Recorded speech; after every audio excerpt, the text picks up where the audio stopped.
Hi guys, my name is Mom, or Graham, as some people like to call me, and today I'm going to show you the proper way to close a cabinet door. Now, I know it might seem overly simple, but believe it or not, some people really struggle with this task a lot. So, come on with me and I'll show you how. Now, today we're going to be working specifically with kitchen cabinets, because given how much we like to eat, those are going to be the most common cabinets that you come into contact with.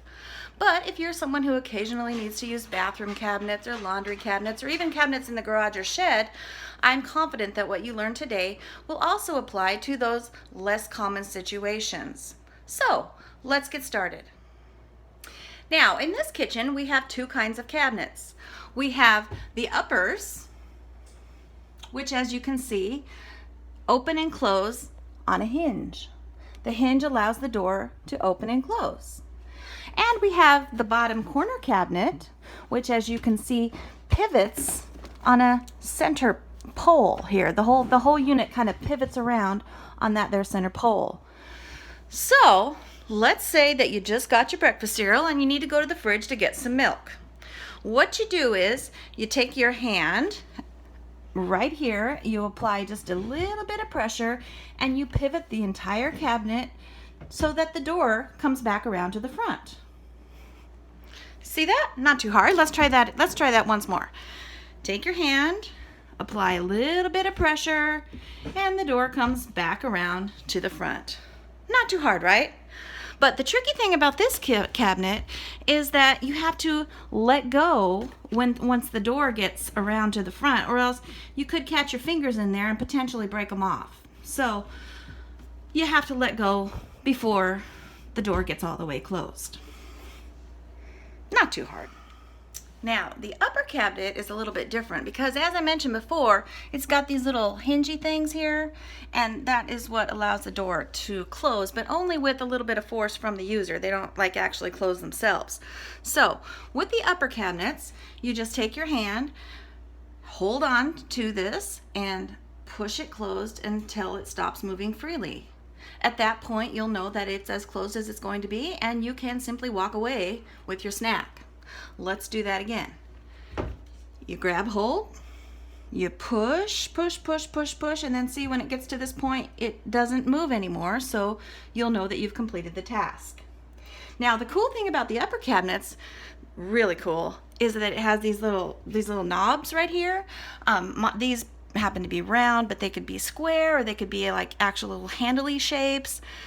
Because they have handles on them, your fingers don't have any risk of being chopped off or smashed. So if you just hold on to the cabinet doors, push until it stops moving, and really you don't even have to let go if you don't want to. You could stand here and hold it for a while if you feel like it, because you're not in any danger in this situation. So one more time, grab hold, push until it stops moving, and hang out as long as you want.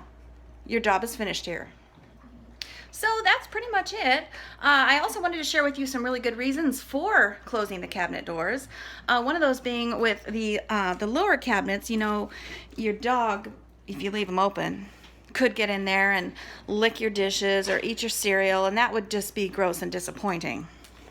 Right, Belle? So it's important to keep those bottom cabinets closed to prevent that kind of mishap. With your upper cabinets, well, your snacks could fall out, and then your dog, Bella, then your dog could eat those too, and again, disappointing and sad. So keep those cabinets closed. Hi, I'm back. Sorry.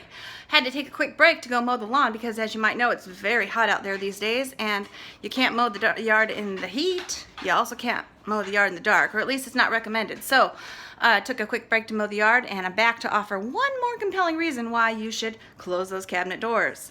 That being that it's very aggravating for your housemates, roommates, family, loved ones, whatever, to follow you around executing these simple maneuvers when you could actually execute the simple maneuvers yourself. So, make your people happy and close those cabinet doors.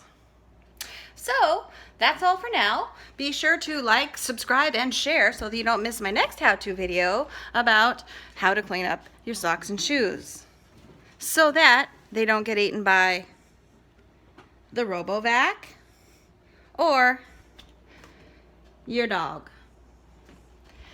Thanks for watching. See you next time.